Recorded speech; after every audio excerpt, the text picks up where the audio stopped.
Imagine ancient Rome, a city pulsing with life, intrigue, and the thirst for spectacle. The streets were alive with the sounds of merchants hawking their wares, children playing and citizens discussing the latest political maneuvers. The aroma of freshly baked bread mingled with the scent of exotic spices, creating a sensory tapestry that was uniquely Roman. Amidst this vibrant cityscape, there was one place that stood out above all others, a place where the very essence of Rome's grandeur and brutality was put on display for all to see. At its heart stood the Colosseum, a colossal amphitheater that bore witness to history's most brutal yet captivating form of entertainment, gladiatorial combat. This architectural marvel, with its towering arches and intricate stonework, was a testament to Roman engineering and ambition. It could hold tens of thousands of spectators, all eager to witness the bloody spectacles that unfolded within its walls. The Colosseum was more than just a venue, it was a symbol of Rome's power and the emperor's ability to control life and death. Here, beneath the scorching sun or the illuminating glow of torches, men fought, bled, and died, their fates hanging by a thread as thin as the emperor's whim. The gladiators, often slaves or prisoners of war, were trained to fight with a variety of weapons and styles, each bringing their own unique skills to the arena. The crowd watched in rapt attention as these warriors clashed, their every move a dance of life and death. The sand of the arena was stained with their blood, a silent testament to the countless lives lost in pursuit of glory and survival. They were gladiators, warriors who captivated the Roman imagination, embodying strength, skill, and a strange, paradoxical freedom found within the confines of servitude. Despite their status as slaves, gladiators could achieve fame and fortune, becoming heroes in the eyes of the public. They trained rigorously, honing their bodies and minds to withstand the rigors of combat.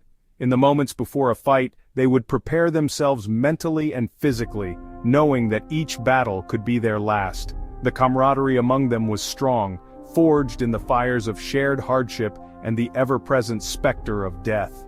The air crackled with anticipation. The roar of the crowd, a deafening symphony of cheers and jeers, reverberated through the stands. Spectators from all walks of life, from the wealthy elite to the common citizens, gathered to witness the spectacle. The energy was palpable, a collective excitement that surged through the masses. People placed bets on their favorite fighters, their fortunes rising and falling with each clash of swords.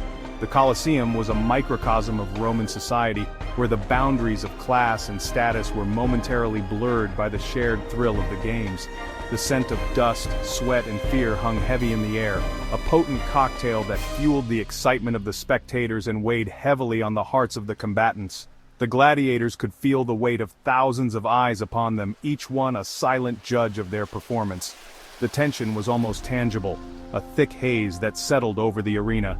Every breath, every heartbeat was amplified in the charged atmosphere, as both fighters and audience awaited the inevitable clash. The arena was a place where the primal instincts of survival and the human desire for entertainment collided in a brutal dance. For within the Colosseum's imposing walls, life and death were but two sides of the same coin, and every fight was a gamble with fate itself.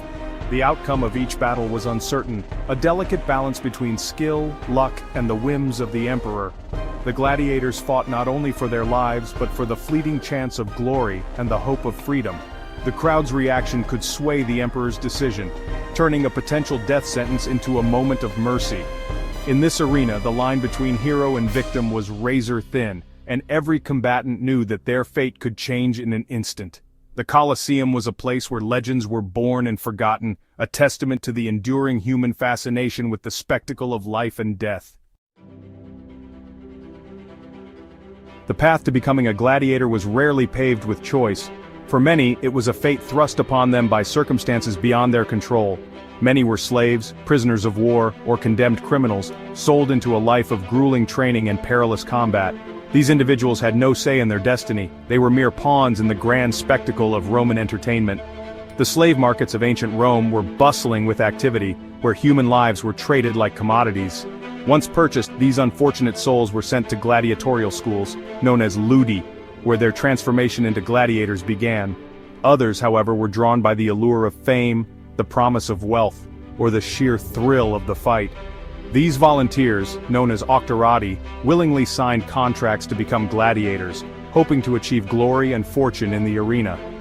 For these men, the arena represented a chance to rise above their station, to earn riches and adulation from the masses. The prospect of becoming a celebrated hero, immortalized in the annals of history, was a powerful motivator. Regardless of their origins, all who entered the gladiatorial schools known as ludi were bound by the same ironclad oath, to fight and die for the entertainment of Rome. The training was rigorous and relentless, designed to mold them into formidable warriors. Within the harsh confines of the ludus, recruits were stripped of their identities and reborn as gladiators. They were given new names, new roles, and a new purpose. The oath they took was a solemn vow to embrace their new life, no matter the cost.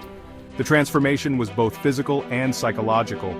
Recruits were subjected to intense physical conditioning, honing their bodies into peak fighting form. They were also taught the mental discipline required to face death with courage and composure.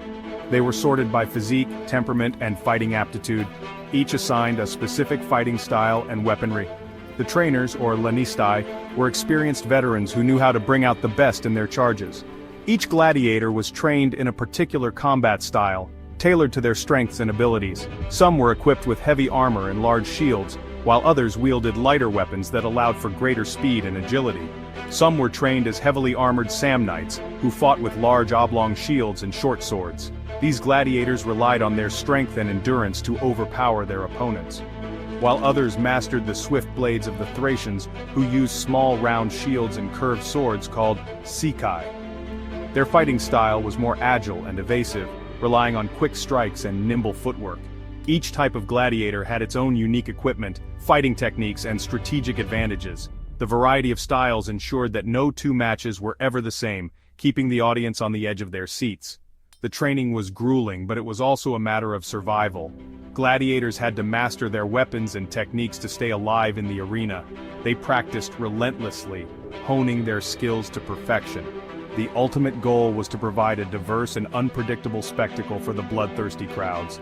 The roar of the audience, the clash of steel, and the sight of blood were all part of the grand performance that was the gladiatorial games. For those who survived, there was the possibility of freedom and fame. Victorious gladiators could earn their freedom and live out their days as heroes, celebrated by the people of Rome. But for many, the path to becoming a gladiator was a journey fraught with danger and uncertainty, where the only certainty was the ever-present specter of death. Life in the ludus was brutal, a relentless cycle of training, discipline, and preparation for the ultimate test of survival. The gladiators, often slaves or prisoners of war, were thrust into a world where their lives depended on their ability to fight and entertain. The stakes were high, and the cost of failure was often death. Each day began at dawn with grueling physical exercises designed to hone their strength, agility, and endurance. The early morning air was filled with the sounds of exertion as the gladiators pushed their bodies to the limit. They were expected to be in peak physical condition, capable of enduring the harshest of conditions and the most intense of battles. They ran, jumped, lifted weights, and practiced their combat skills with wooden swords and wicker shields, their bodies pushed to the very limits of human endurance. The training was relentless, designed to break down their bodies and rebuild them stronger, faster, and more resilient. Every muscle was honed, every reflex sharpened, every weakness exploited and eliminated. Under the watchful eyes of the lanista, the owner of the ludus, and the doctores, expert gladiatorial trainers, these recruits were molded into lethal weapons. The lanista was a figure of authority and control, overseeing every aspect of their training and ensuring that only the best survived. The doctores, often former gladiators themselves, brought their experience and expertise to bear, teaching the recruits the skills they would need to survive in the arena. Every thrust, parry, and dodge was scrutinized, every flaw ruthlessly corrected.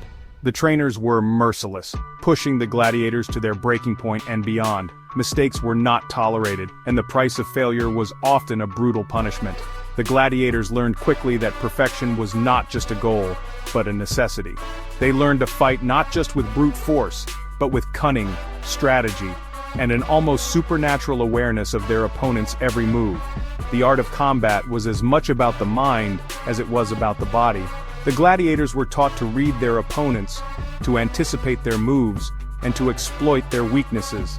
They became masters of deception and strategy, capable of turning the tide of battle with a single, well-placed strike.